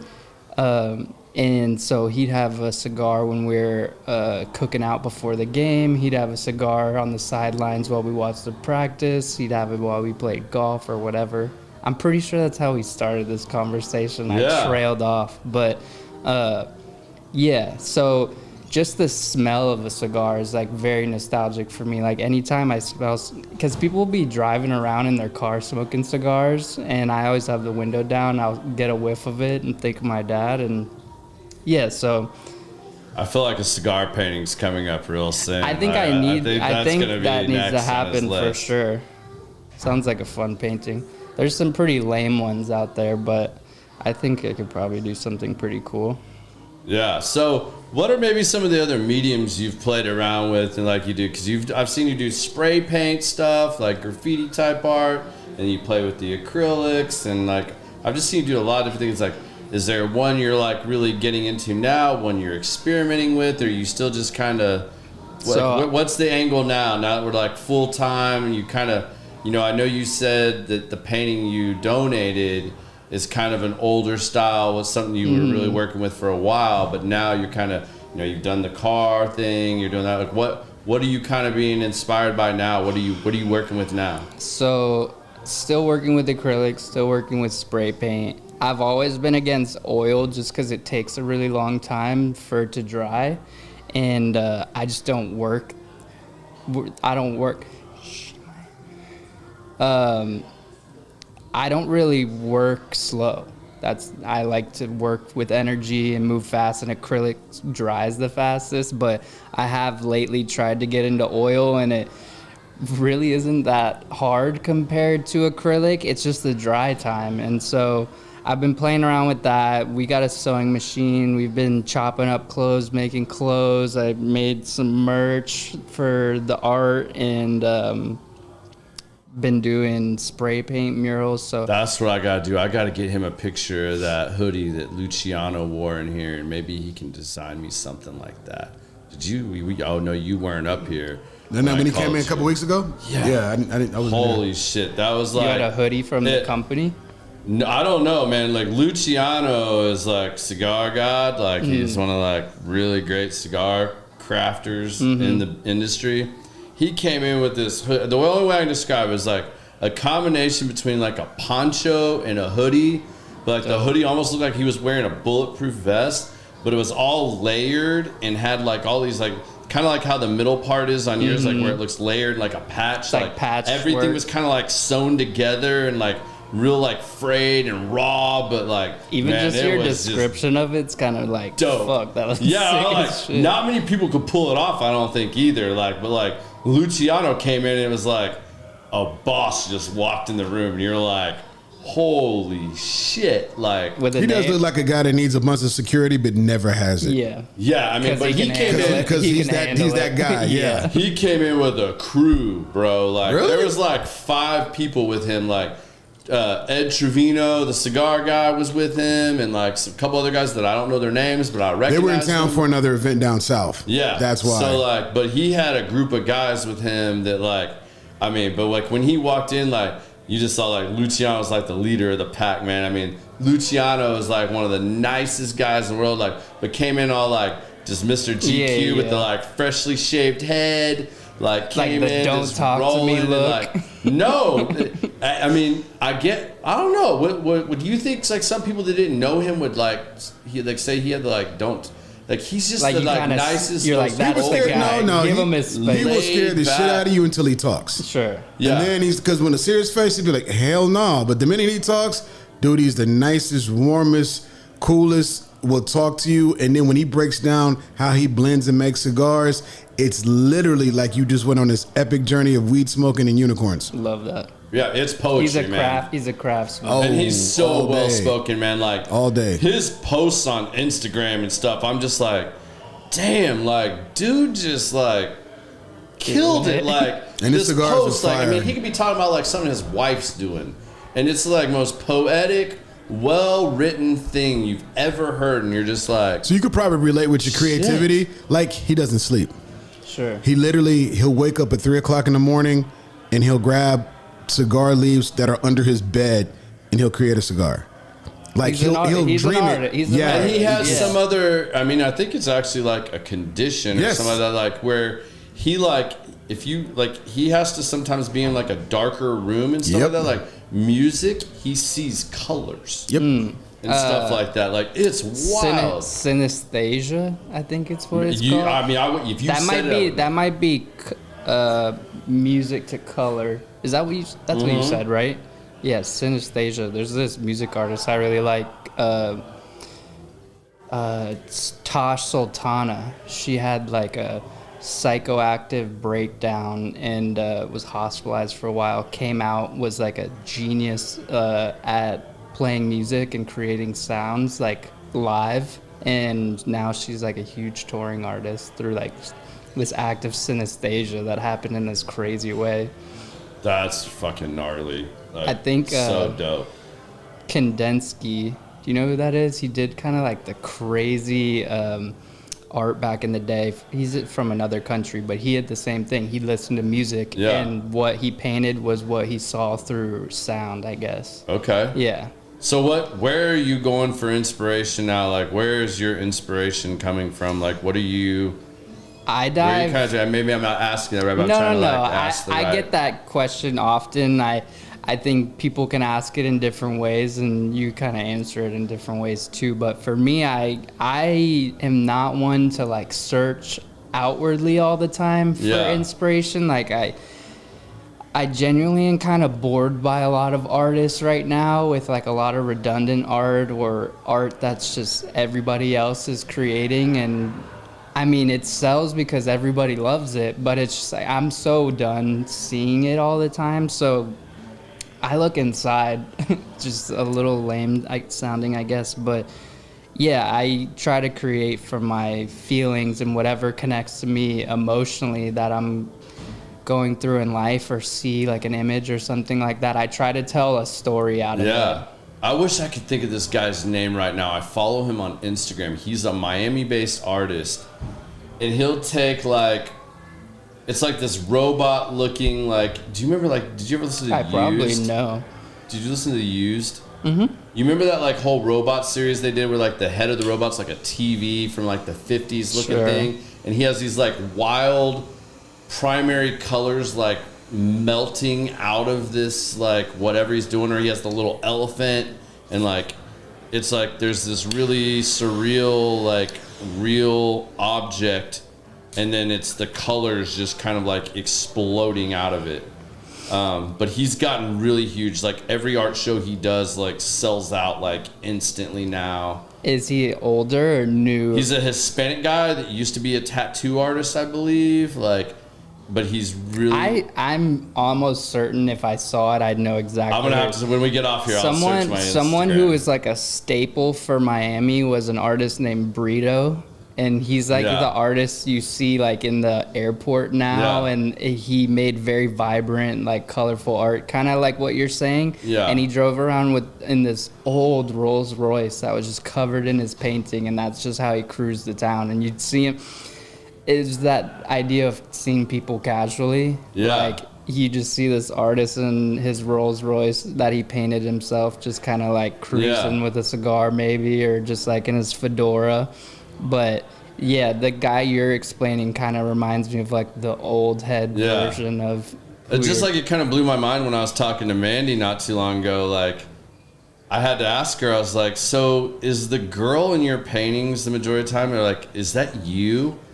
Like, and I guess that's kind of a weird question when I thought about it. Like, but like a lot of times it looks to me like it's almost like she's like painting herself, but then like it might not be her, but then like she's adding her experience of like her into it. So maybe that's why. I think that's it. Maybe that's why it comes across more that way. But like, because like I immediately knew like the one she did recently, like I was like, you went back to your grandma's, didn't you? Because like she's always like showed me pictures and like told me that story about these trips, and I know you guys recently took a trip back there. But, like, I got you saw that in the like head of the girl and like all of that. So I was like, are you painting? Like, is that where you get that from, or like? I won't speak for her, but I think yes. So even in my work, and we're very similar in that way, is that there's an essence of us, even if we're not painting us. There has to be. Yeah, and the story we're telling is, I guess, emotionally charged in the image, rather than like, this is me and this is her, and we're just gonna paint ourselves over and over again. I just think the girl looks a lot like her. She definitely has paintings that like will end up in that space where you're. It has resemblance qualities of who she is. The painting she just finished might be similar hair color now. I think there's one of them. All kinds of stuff. I was watching her do it on Instagram. Like, it was super dope. But yeah, I mean, I like to add on to your inspiration question. I like stories, and I enjoy being a part of different cultures. And growing up in Miami, I didn't necessarily get that from my family, but all my friends were from Peru or Argentina or Colombia, or their parents were. And my family wasn't very cultural in the religion sense, so I liked going to youth groups, and sometimes that was at a Jewish temple or a Catholic temple, and I was just with my friend. It was just to be with my friends all the time.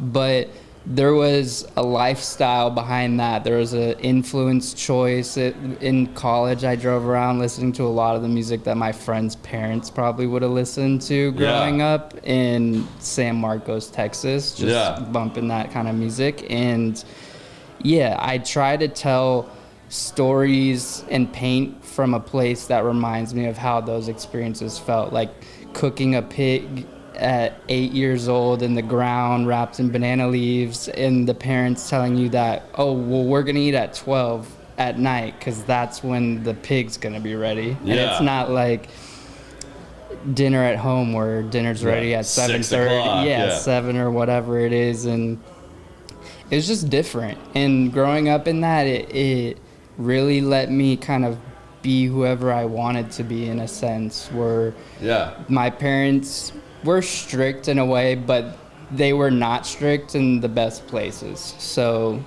and I was a little bit of a schemer, a little bit. They called me Dennis the Menace because they seemed like I was getting in trouble a lot. It was mostly just stupid kid stuff, but like I got my friends in maybe third or first grade to skip our science class, and we just walked around the school, and this sounds so bad, and the cleaning lady had her basket out, and it was right next to the pre-K, and so we just grabbed everything, and we're like TPing the pre-K center, and it's just nonsense, honestly. But And I still get stories from their parents, like when I go back to Miami. Remember when you told our kids to skip class, and can't we just move on?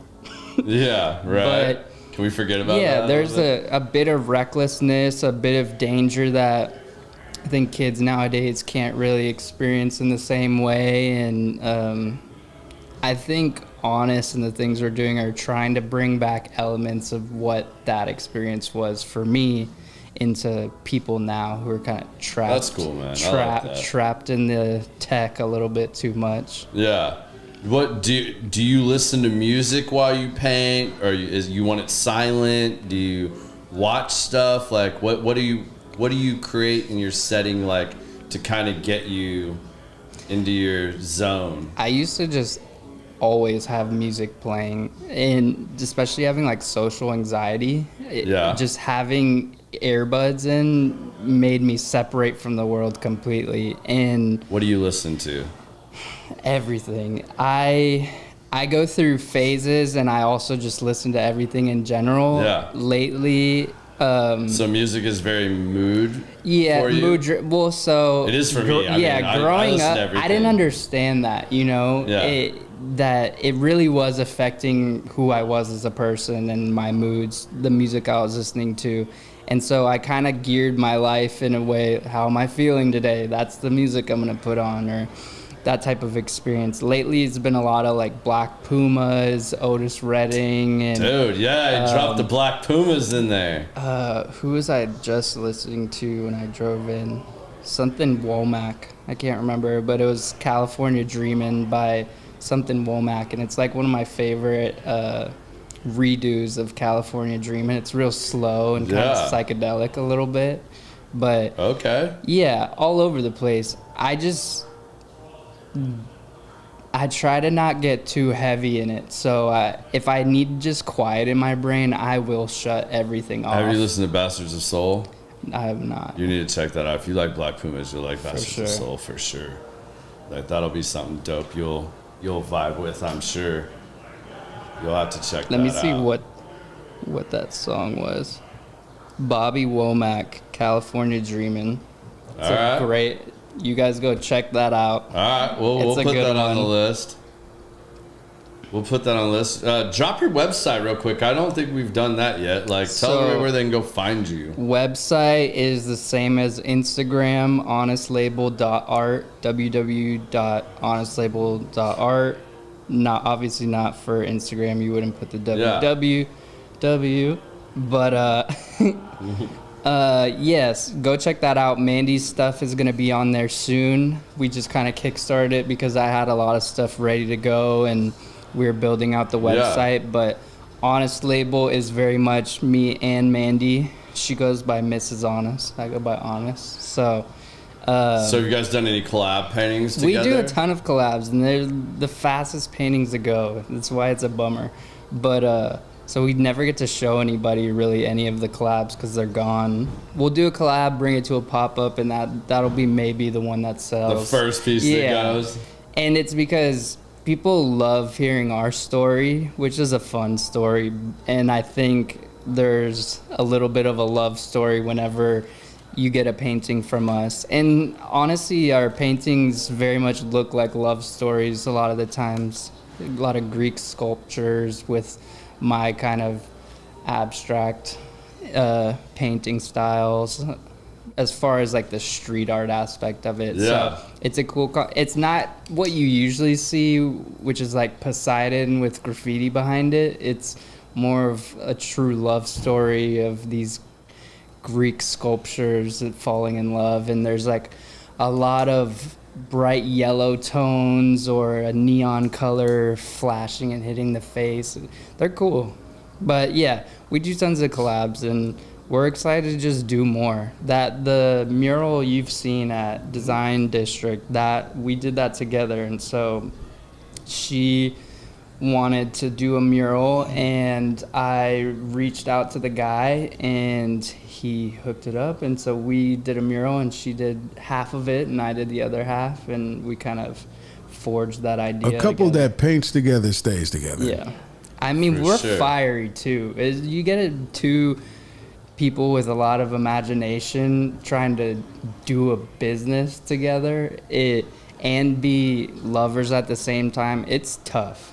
But I think the strength behind it and what we kind of premised the relationship at the beginning is what's really making this strong right now. We showed up as ourselves when we first met each other. We put out every flaw, everything we were dealing with, everything we're trying to figure out, which isn't always the best start to a relationship. But I disagree, because there's no surprises. To most people, be who you are. To most people, how you how you use that conversation to kind of move forward. Because then you become genuine friends first. Because when you're friends first, and when everything falls out, the friendship is what I've been married 27 years.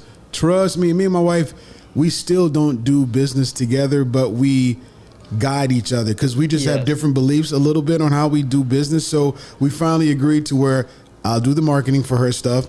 She'll tell me whatever she needs to tell me when I do my stuff. Cool beans. And but once you find your lane and your strength in what you do, you just play to it. Yeah. And you keep it moving. And I think we're really pushing into how to bring each other up together and deal with. Sorry, I'm making Mandy come on over here for a minute. We're gonna let her sit down. Sweet. I'll smoke my vape like it's a cigar. Sweet queen.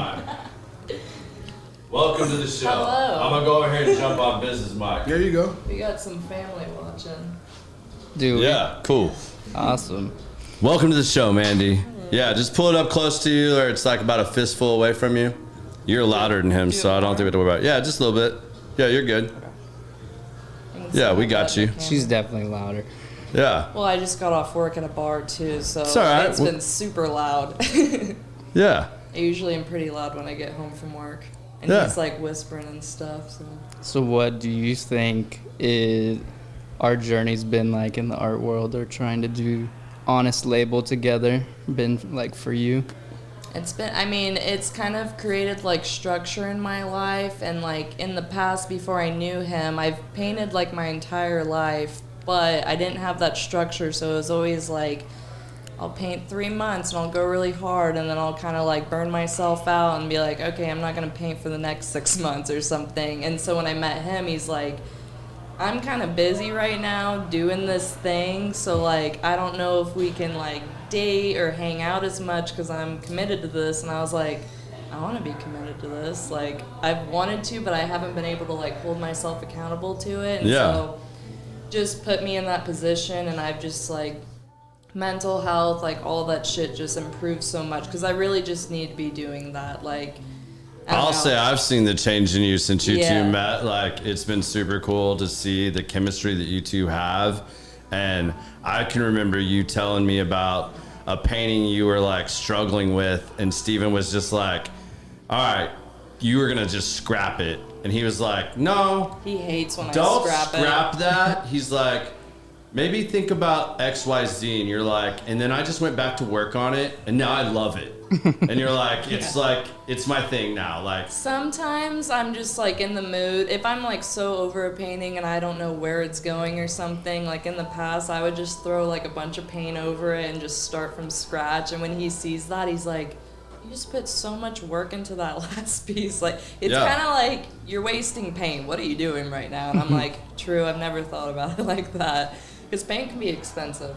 Well, and I've seen you both influence each other too, because I've watched your artwork from, obviously I didn't see Steven's before y'all met, but since y'all met and started dating, I've watched the journey from you guys getting your apartment together, setting up the whole studio in the apartment, painting the whole damn apartment, which I thought was funny because I work in the apartment industry, rehabbing. I'm like, they're not getting their deposit back there. But we're painters. Oh, they're not paying it back, but people might want the mural or whatever. There's a huge mural in our living room. When we moved in, the walls were already painted like a random color, so we were like, it should be fine. They were all, it was like blue accent walls randomly. Their rule is if you do it well and it looks fine, cool.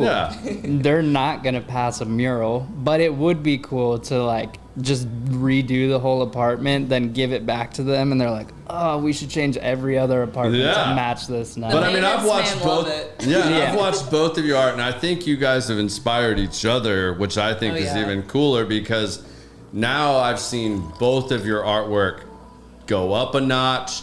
You guys are being way more creative, I think, because like I think for you, Mandy, I think you were kind of stuck in a zone of what you were painting. I've seen your topic, I've seen your stuff kind of like evolve a whole lot, and then I've seen Steven completely go from left field to right field, and then he's back in center field, and then like seeing a little bit of the collabs, because I catch them on Instagram even before they sell, so you can definitely tell when you guys are working on something together versus individually, which I think is still cool because you're both giving each other the space to still individually be artists, but you're both helping each other mature and grow. But then you guys also come back together and do shit together, which is super dope. It's the ultimate journey, honestly. Sometimes we have to like, I'll ask him on like advice on something, and I don't even think about it. I'm like, realistically, I just want him to tell me it looks sick. And that's it. I'm just searching for a compliment. But then he'll be just straight up honest with me, and I'm like, feelings are kind of hurt now. I think he is too a lot of times. That's the battle, though, too, I know that she wants it's great. And I will give that sometimes because I know that's the thing. But I see a lot in her, and she's really amazing. And if I just am giving her compliments, and I don't want to be the hard ass either, and that's but you want to push the boundaries a little bit. I've seen what her work when she puts in a little more effort into it or is focused on something else, that it's really, really good. So you're the one that got her to stop working on 4 paintings at once and like focus on 1 painting. No, it's the opposite. Yeah. So for me, I have crazy ADHD, so I get bored pretty easily. So if I'm focused on one painting, the end result sometimes, if I'm not fired up about it, could just go downhill a little bit if I'm too much in my head. So if I can get the best out of a moment and then I'm bored, pick up a new one, start a new moment, at some point when I have nothing to work on, I have 6 pieces laying around that have been started, and I can just grab it and jump back on it and be like, okay, cool. And then at some point, 10 paintings just become finished all of a sudden. But it's the same for her. She's definitely gets very zoned in on one piece, I'd say. That's what I'm used to. And yeah, that's been her background. So she'll just do 3 days straight on one piece, and I think it works for her. We have our different ways of going about things. But instead of like, if I'm working on a piece and I'm not feeling it, like instead of painting over it, then I just start a new one and just put that new idea on something. So I'm like, there you go. Not covering as much, which is good. Yeah. So what are your paintings more inspired by? What are you getting inspired by lately? I because my paintings kind of give like an aura vibe, or it's like very soft blends and everything, and I try and kind of, what my story is like my spiritual journey since I've moved to Texas, because when I moved here I was 20 and I felt like an adult, but I wasn't an adult at all. I was a kid and I had so much learning to do, and so kind of painting the process of like, I'm from a small town in Kansas and then moving to the big city and kind of like growing up as an adult in the city and like witnessing all these things I've never seen in my life. You know? And just like the craziness of it all, kind of getting stuck in the craziness and then finding myself and slowly like starting that journey of like loving myself, figuring out who I am, all that stuff. So spiritual journey. Yeah. What about you? What else inspires you when you're painting? And do you like listen to music, or do you want it silent? What do you like when you're painting? Usually when we're painting, our living room is like half the studio, and we're both kind of like listening to the same stuff, or like sometimes we'll just watch a movie, you know. Have you ever started painting at the same time and like you kind of like look over and it's like, wow, we're kind of like both in the same zone, or is it like that every day? It can go both ways. Either one's distracted, the other one's focused, and then we swap. Get off your phone. Or I'm like in a real, I don't want to have a bunch of sounds vibe, and she wants to play a lot of music, and Sometimes we get overstimulated. I like podcasts. So Yeah. Make sure you say hi to mom. Mom's on here. hey Your mom. mom? His Oh, mom? my mom. I sent How- her the link. Oh, nice. He's been telling lots of Hey, mom Becky. stories, Mom. Yeah, great mom stories. Yeah. Our trip to We're from debating what Miami your first to tattoo Dallas. is going to be earlier. You might want to rewind and go listen to that. His mom's Yeah. first tattoo. Yeah, we were Well, voting. her- We think he should give her first tattoo. Her, Yeah, he her should definitely- finding he should do it. her Yeah. finding my first tattoo, like when I walked out of the bed and my pants kind of breached my knee a little bit. But you had it for like you hit it for like Yeah, 3 months it or had- something. It might have even been like 4 years or something. It was 4 a years. wild. I'm gonna get mad all over again. Yeah, I'm You're grounded, Steven. I'm bringing it back up in her. But what were we talking about right before that? Your mom. My mom. What do you do? Your atmosphere when you paint. Okay. Oh, okay. So, yeah, it's all over the place. ADHD's kind of, I want it quiet sometimes. I want it loud. I want to hear a podcast or I want to watch a movie. I just, like I said a bunch, I like stories. So, cinema right now has been pretty I will say Shit, we I'd paint say. the best when we have root beer beside us. root beer. Root beer's She's, the secret sauce. she's a root beer head. I'm a Good cream for you. I'm a cream soda guy. So, Yeah, like usually like our Friday night, if we're gonna like paint till like 3 in the morning, we have a 7-Eleven by us. I'm like, let's get a large root beer and let's just go ham tonight. And he's like, sounds. You guys good. should start hosting your own like painting with a twist and have couples over and let them paint with you and like charge a fee. I And would make totally him- bring make my him wife. drink root beer. Yeah, we'll come like I'd bring my wife and we can come like paint and like just do something gnarly that like we've never done. for Yeah. sure. That would be That's super something dope. we've talked about doing with a couple of these studios we've visited, just using their space and being able to bring like 50 people there and network or have a dinner and paint. Yeah. It's a little far from you, but you should go back and check out my friend Colin. He's a tattoo artist. Okay. He's opening up a new space for artists called the Coke Collective. I think it's gonna be in Cedar Hill. Coke Collective. I'd have to go back and look. It's the Coke Collective, and Sounds he's familiar. opening up, I know, and it he's sounds gonna rent familiar. spaces to people and let everybody think- like come in. He's a super dope cat. You guys would really That sounds enjoy awesome. him. Okay. Yeah. It might be something I'll We'll have to get us connect in you touch. guys. Yeah, for sure. And check it out. Like I think that would be really cool. Yeah. So we're super excited. We talked a little bit earlier before you got here about the paintings you guys donated. You I want was- to talk about the painting that you donated a little bit? We let Steven talk about Yeah. his a little bit. So that painting was inspired by, not to be like depressing, but my grandma passed away in August, and she was just like a badass lady. And I found out like once I did the painting and I was showing my family. Pull it back a little. Yeah, bring it a little closer to No, Oh, To you. closer. Okay. Closer. There. There. You're Okay. good.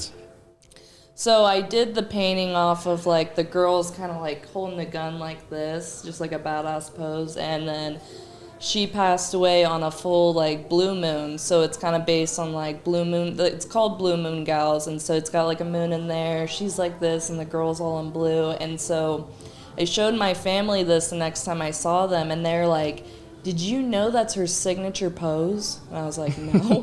And they showed me The all these James photos of Bond her pose. like holding the gun like this. And I was like, that's so That's fucking dope. cool. Isn't that like the Charlie's Angels pose? Yeah, Yeah, yeah. Aha. Yeah. Or I'm James, old, I'm sorry. Or James Bond. Yeah, and then there's like some dragonflies in there because after she passed away, my uncle has like this really cool like pond that he built out of like just the natural stuff on the farm, and there was like 1 million dragonflies just hovering around it like pretty much like the whole week of her funeral and stuff. So I put that in there, and yeah. And we were No bird's nest? Huh? No bird's Bird's nest? nest. we were listening to, what is it called? Blue Moon? Yeah, and then That song Blue Moon by someone. She loved Elvis. She had a huge crush on him, and he has a song named Blue Moon. And I was like, of course. So we left. Makes sense. We left the funeral like right after we buried her, and just played that as the outro. Blue Moon, turned it all the way up with the windows down so everyone could hear. It was cool. Yeah. Hell yeah. It's a good moment. That's awesome. She was just a really cool lady. I didn't get to have a lot of time with her, but you could tell she had a great impact in a lot of the people around her, even me. And I guess she didn't tell a lot of stuff sometimes, but me and her were able to sit down often and have She's a storyteller, a good story time. Yeah. I feel like that's where I get it from, like for my bar guests and stuff. How I'm telling my stories, it's just like her. Her family shows me a lot of love, and I'm super grateful for that. Yeah, and she also was very much into like filming and stuff. Like when I was younger, she always had this massive camera just on her shoulder. Like if we were at a track meet for my sisters or whatever, she always was like recording us. And so I think my uncles or something uploaded all of that film onto this app so all the family can just log in and watch it whenever. So the last time we were there, we just all watched it, and it was like videos of her when she was a teenager in Maine, and like she's from Maine, and I was like, this is so crazy. Like some of these I had no clue existed. Yeah. I remember the ones I was like me as a kid, but her as a kid, I was like, this is fucking sick. So yeah, there's some of the best videos you've never seen, just raw footage from a different time period where most people didn't have a camera. It's kind of crazy to see the kind of the film that we saw, because not many people had a camera at that time, especially not a color video camera. And this was just huge chicken farm and racetrack stuff and old cars and kind of like lots bicycle of rides with no shoes on, that kind of era. Yeah. And I got a lot of inspiration, I think, from just watching those for what I'm doing right now, which is very much a nostalgia series. This is kind of part of that, but a lot of the other pieces, one of them looks very much like a young version of my grandmother, and they're not super detailed, they're kind of abstract in a way, but you can definitely get the figures. And then one of them looks very much like her grandmother, and I just think both those people are very impactful to me right now. And then I got some paintings about Miami, and and then she's working on a lot of stuff that just to me is reminiscent of farm girl mentality, living in the city and kind of dreaming about the farm is a lot of the storytelling I get from what she's making right now. Kind of like the feeling of like feeling homesick, I guess, or just wanting that like open land, like the freedom and the good feeling of that, instead of like feeling very claustrophobic in the city, like stuck it's a rat in the concrete race. Jungle. Yes, yeah. So I've been kind of missing home a little bit. I'm like, our lease is coming up soon, and I'm like, what do we do? We're constantly battling like whether we're gonna go like, live on the farm or keep pushing being in Dallas more. And like I was saying earlier, I thought we were kind of doing a lot in the community, and we're dabbling in the community. And I think right now, especially this year, we're putting a lot more energy into actually engaging with people and doing a lot of support. Yeah. We just were people who loved art at first, and so we'd go to a bunch of pop-ups and just spend way too much money with everyone because we just loved everything. And she was just explaining how much she wanted to be a part of something like that. So from that comment, I think a week later, I got us our first pop-up, and we like sold like $2,000. The mural. I was and it just was like, I want to do this. And then he just reached out to something, and they're like, yeah, you're good. And then same thing with the first pop-up. I was like, we always go to pop-ups, like, let's be a part of one. And then like a week after that, someone's like, you want to be in our pop-up? So yeah, so I feel like I'm manifesting we it did. all. Put it out in the universe. Make it happen. We did that and started it, and the first one we sold $2,000. We sold maybe like 4 pieces. It was like very well. And nobody else at the pop-up sold more than $20 worth of stuff. So we felt, we're doing something right. And we were very chipper and energetic for the first one. Yeah. And towards the rest, I had just lost my job. I'm like, well, now we really need this. And so we invested weeks into just prepping for every new show. So every new show or pop-up, we each created like 3 or 4 new pieces within a week or month span to bring new art to the next group. And we got super hyped up on the first one, making a bunch of money that we spent like $700 on like new tent and like stuff for that. We invested in our business. We made sure the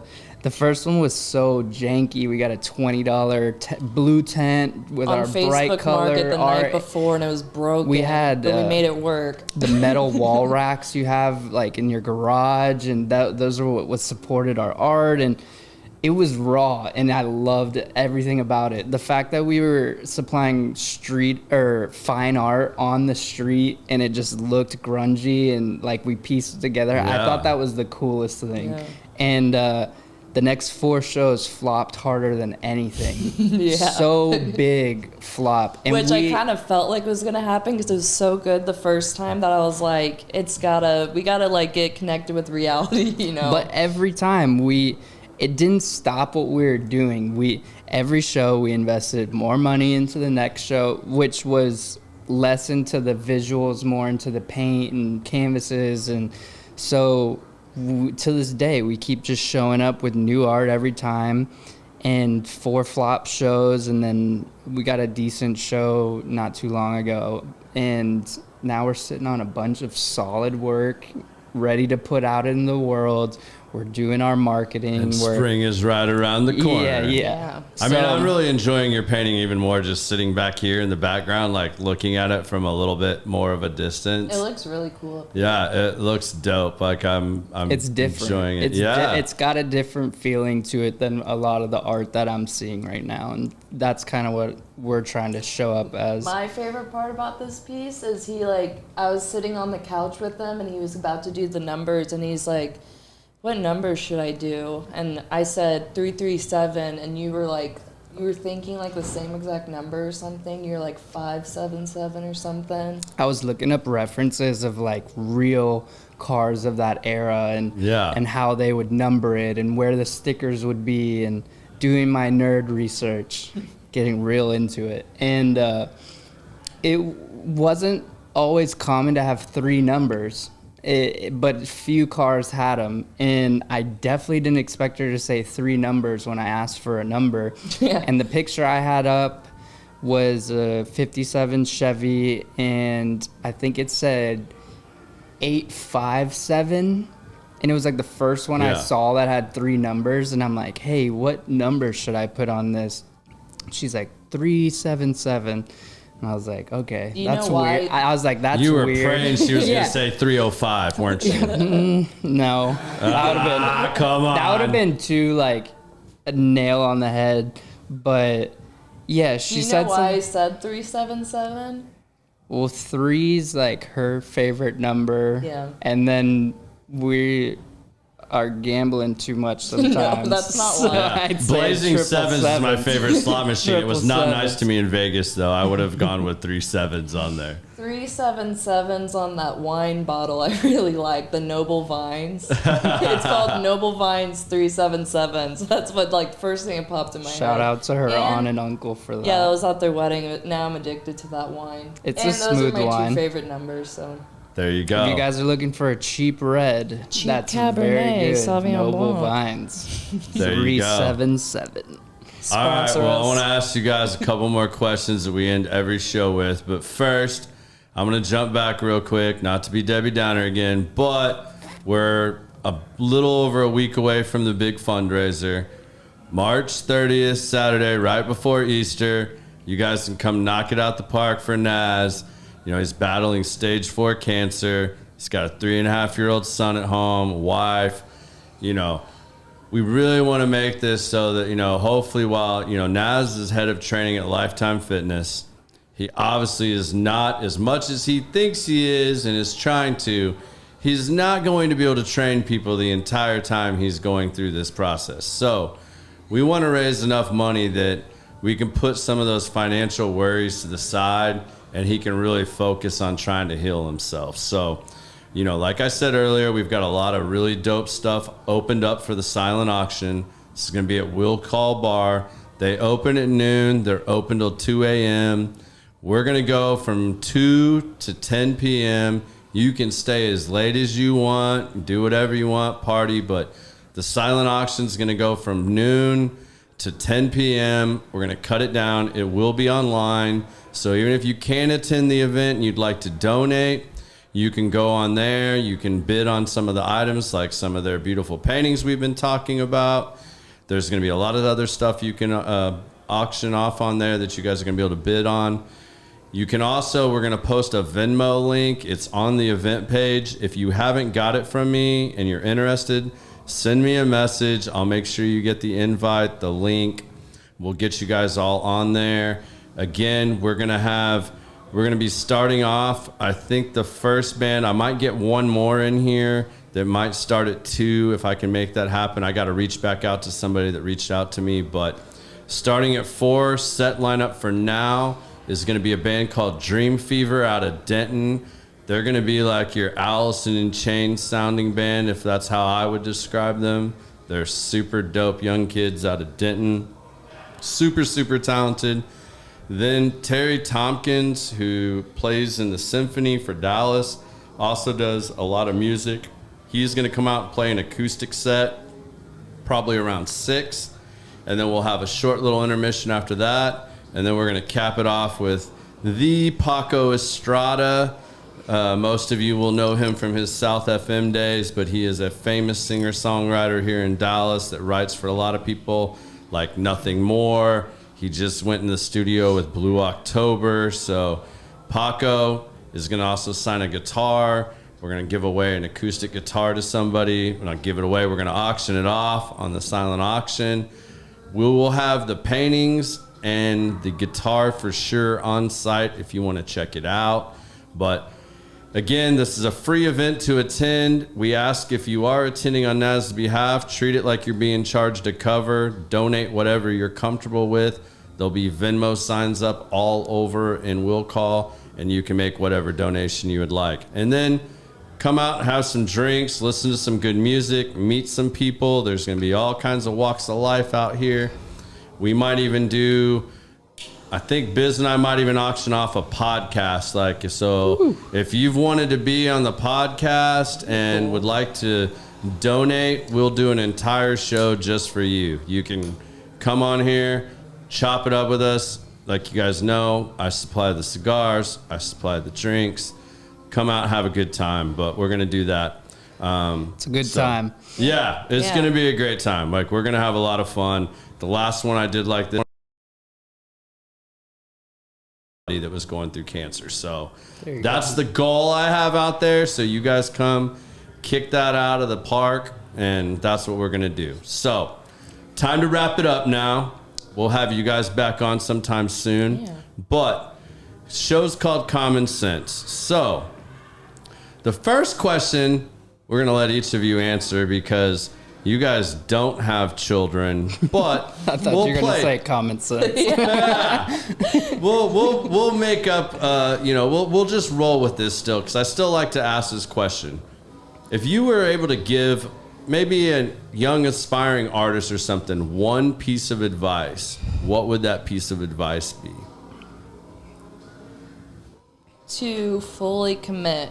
Don't get distracted by I don't know, just silly stuff going on in life. Just lock and commit to that shit. Because the more you do that, the more results you're going to see faster over time, so you can build that company or brand or whatever. That's right on. Throw it back to that terrible story about this tattoo, but be not afraid, and kind of take on the things you're fearful of in a healthy way, of course. But yeah, I think a lot of time spent in the head isn't always the best. So get forward in what you're trying to do in a good way and make action towards making that happen, I guess. Yeah. So, and sometimes making yourself uncomfortable in situation kind of helps you grow a little bit. That's what I've learned in the last like 2 years, like just doing something that you like a podcast like this. We've never done that before, and it's like I'm not, like I was telling you, I'm not super comfortable talking on camera and stuff, and it's been chill. You've killed it. Yeah. You've killed it. I had to put you on the spot a little bit, but I'm glad you did. Yeah, you get it out of the way. Like I said, like you're just sitting here having a casual conversation, and that's always the best. That's where people get to learn the most. Yes. That's why I do this, because there, you've talked a lot about the struggles you've had in growing up and throughout life, Steven, and Mandy. I mean, we didn't get to get in that with you, but I mean, I know it's both the same there. Yeah. So, sometimes finding an outlet, and, maybe there's somebody else out here that's watching this that was maybe struggling, and, I don't know if I could really paint that well or whatever. Put it out there, like throw something up there, give it a shot. Like it might just even if it doesn't do anything and you're not like selling paintings, like maybe that's just an outlet for you to like get that out of your head, or, to help you process something you're going through in life. I'd also say take notice of opportunities that are put in front of you and go after them. And don't try not to always think too much about it, and just take action a little bit. Absolutely. All right, last question. So it is common sense. Now you guys just get to give us your 2 cents, and it could be anything you feel like talking about, you want to throw out there. Maybe it's something I haven't asked you that you were like, man, I really wanted to say this or talk about this. Just kind of a free moment to like give people your 2 cents. Maybe it's your 2 cents on your art. Maybe it's your 2 cents on life, politics, whatever. It doesn't matter. So I'll bring it back to the brand, I guess, Honest Label, and kind of our mission and what we're doing. And it's not necessarily this idea of you need to be honest all the time or this, that, the other. It's about embracing honesty in yourself and the stories we tell ourselves, and kind of noticing the truth or untruth in that, and trying to build a better life out of it, and focusing on maybe places that aren't benefiting you or bringing you down in certain ways, and switch the narrative a bit to a more positive one. That would be my 2 cents on what we're doing with our brand right now. But awesome. I think it kind of trails into society as well. Just be honest in your endeavors. We like to do good, honest business, and with good people, and take opportunities with good people. And I think when you do that, you get situations like right now where we were able to make, I think, a kick-ass podcast today. Hell yeah. And really show a lot of your audience who maybe aren't as ingrained in the art community that there's a couple of badass artists here with some pretty cool perspective, ready to show you guys some stories. Hell yeah. Kick-ass, man. What's your 2 cents, baby? I'm trying to think. I don't really know. I was like trying to think when you were talking, and I was like, man, what he's saying sounds pretty good, but I don't know if I have anything. Yeah, he kind of hit a home run there. He did, yeah. I'm like, fuck. Yeah. I don't know if I have You can leave it there. Yeah. We can leave it there. Well, I want to thank all y'all for joining us this week. Next week, we're going to jump back on Wednesday because I have an event on Thursday, as does Biz. So we're going to be back on Wednesday at the same time. So hope you guys will join us there again next week for our next guest. And we hope you guys enjoyed the show. See y'all on the 30th. Will Call Bar. Peace. Peace.